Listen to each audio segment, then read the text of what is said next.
தமிழ்நாட்டில் ஆட்சியை பிடிப்பது யார் என பயங்கர குழப்பம் நீடித்து வரும் நிலையில் தேர்தலுக்கு பிறகும் கூட திமுக கூட்டணியில் சுமூகமான போக்கு இல்லை என்பது கவனிக்க வைத்துள்ளது.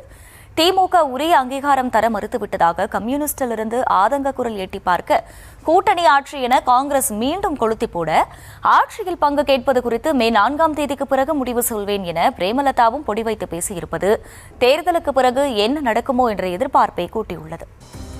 தேர்தலுக்கு முன்புதான் திமுக கூட்டணியில் இடியாப்ப சிக்கல் இருந்தது என்றால் தேர்தலுக்கு பின்பும் கூட சுமூகமாக இல்லை என்பது பொது வெளியிலேயே தெரிய தொடங்கி இருக்கிறது.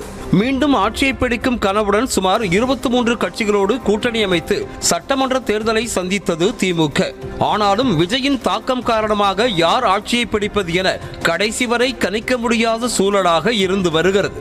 இந்த நிலையில் விழுப்புரத்தில் செய்தியாளர்களை சந்தித்த மார்க்சிஸ்ட் கம்யூனிஸ்ட் கட்சியின் முன்னாள் மாநில செயலாளர் பாலகிருஷ்ணன் தேர்தலின் போது இடதுசாரிகளுக்கு திமுக உரிய அங்கீகாரத்தை கொடுக்க மறுத்துவிட்டது என ஆதங்கத்தை கொட்டி இருக்கிறார். அது மட்டுமல்லாமல் இளைஞர்கள் மத்தியில் ஒருவித கொந்தளிப்பு இருப்பதாக கூறிய பாலகிருஷ்ணன் மாற்றம் வேண்டுமென்ற மிகப்பெரிய எழுச்சி இளைஞர்களிடம் ஏற்பட்டிருக்கிறது என கூறினார்.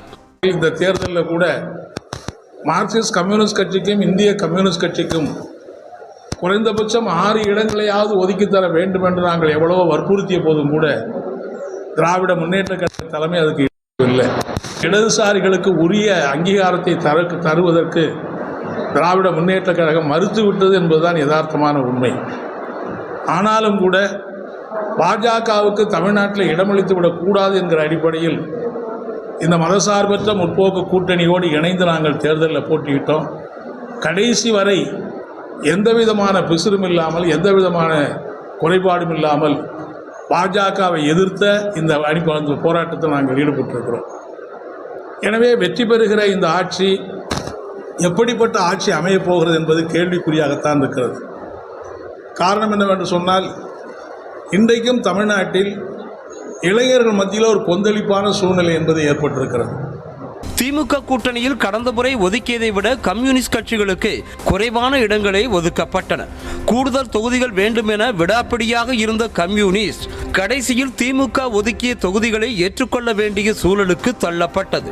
இந்த சூழலில் பாலகிருஷ்ணன் பேசியிருப்பது கவனிக்க வைத்திருக்கிறது. அப்படியெனில் விஜயை சிபிஎம் வெளிப்படையாகவே வரவேற்கிறதா என கேள்விகள் எழுந்திருக்கின்றன. பாலகிருஷ்ணன் பேட்டியை ஏற்படுத்திய அதிர்ச்சி அடங்குவதற்கு முன்பே வழக்கம் போல திருமாவளவன் வெளியிட்ட வீடியோ இன்னும் சர்ச்சையை கூட்டியிருக்கிறது. கூட்டணி கட்சியினருக்காக விசிகாவினர் சரிவர தேர்தல் பணியாற்றவில்லை என்பதை திடீரென ஒப்புக்கொண்ட திருமாவளவன் திமுக ஆட்சியை கைப்பற்றும் என்றால் அதற்கு முக்கிய காரணமே விசிகாவின் உறுதியான நிலைப்பாடுதான் என கூறியிருக்கிறார். மாற்றம் என்ற பெயரில் வேறு முடிவுகளை எடுத்திருந்தால் தமிழ்நாடு அரசியல் தலைகீழாக மாறியிருக்கும் என திருமாவளவன் கூறியிருக்கிறார். இன்றைக்கு மதசார்பற்ற முற்போக்கு கூட்டணி இந்த மாபெரும் வெற்றியை பெறப்போகிறது, திமுக ஆட்சியை கைப்பற்றப் போகிறது என்று சொன்னால் அதற்கு விடுதலை சிறுத்தைகளின் அணுகுமுறையும் விடுதலை சிறுத்தைகளின் உறுதிப்பாடான நிலைப்பாடும் ஒரு காரணம் என்பதை யாரும் மறந்துவிட முடியாது, மறுத்துவிட முடியாது. மாற்றம் என்கிற பெயரில் நாம் வேறொரு முடிவை எடுத்திருந்தால் தமிழ்நாடு அரசியல் தலைகீழாக மாறியிருக்கும் என்பதிலே யாருக்கும் மாற்று கருத்து இருக்க முடியாது. அதாவது திமுக கூட்டணியில் இடம்பெற்றுள்ள விசிகாவை எப்படியாவது கூட்டணிக்குள் கொண்டு வர வேண்டும் என தமிழக வெற்றி கழகம் கங்கணம் கட்டி கொண்டிருந்தது. ஆனால் விஜயின் அழைப்பை திருமாவளவன் நிராகரித்த நிலையில் அதனை சுட்டிக்காட்டும் வகையிலேயே திருமாவளவன் குறிப்பிட்டு பேசியிருப்பதாக பார்க்கப்படுகிறது.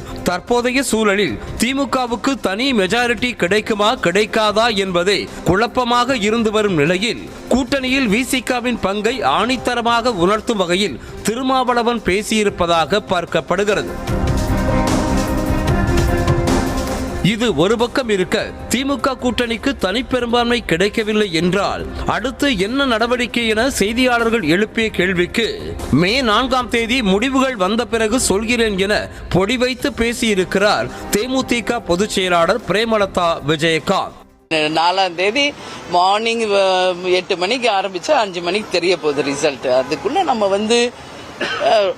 ஓவர் ஹைப்போ ஓவர் எக்ஸ்பெக்டேஷனோ ஓவர் கற்பனைகளோ தேவையில்லை. ஏன்னா ஒரே பழமொழி தமிழ்ல இருக்குது, ஆக்க பொறுத்தவங்க ஆற பொறுங்க. நிச்சயம் எல்லாருக்கும் நல்லதே நடக்கும். தேர்தலுக்கு முன்பே ஆட்சியில் பங்கு என பேசி திமுக கூட்டணியில் சலசலப்பை உருவாக்கி வந்த காங்கிரஸ் கட்சி தேர்தலுக்கு பிறகும் கூட அதே நிலைப்பாட்டில் இருப்பதை கிரீஷ் ஜோடங்கரின் பேட்டி உணர்த்தி இருக்கிறது. தேர்தல் வெற்றிக்கு பிறகு தங்களுக்கான உரிமையை கேட்டு பெறுவோம் என்றும் அதிகாரமற்ற நிலையில் காங்கிரஸ் இருக்காது எனவும் மேலிட பொறுப்பாளர் கிரீஷ் ஜோடங்கர் கூறியிருக்கும் நிலையில் ஒருவேளை தனிப்பெரும்பான்மை கிடைக்கவில்லை என்றால் திமுக கூட்டணிக்கு குடைச்சல் கொடுக்கும் முடிவில் காங்கிரஸ் இருக்கிறது என்பதும் உறுதியாகிறது.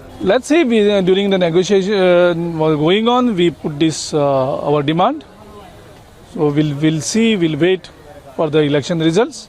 But definitely we'll have to take our political positioning in Tamil Nadu. We cannot be a neutral player anymore there. We have to be either in the government or we have to be in the opposition. We have to decide without which we'll not able to grow our party in Tamil Nadu. திமுக காங்கிரஸ் உறவில் தேர்தலுக்கு முன்பே விரிசல் விழுந்த நிலையில் தற்போது வரை ராகுல் காந்தி எதுவுமே சொல்லாமல் மௌனமாக இருந்து வருகிறார். அப்படி இருக்கையில் மே 4ஆம் தேதிக்கு பிறகு இருதரப்பு கூட்டணி உறவு எப்படி இருக்கும் என்ற எதிர்பார்ப்பு எழுந்திருக்கிறது. திங்கட்கிழமை வாக்கு எண்ணிக்கை நடைபெற உள்ள நிலையில் திமுக கூட்டணி தலைவர்கள் ஒவ்வொருவராக பேசி வரும் கருத்துக்கள் விவாதங்களை கிளப்பியிருக்கின்றன.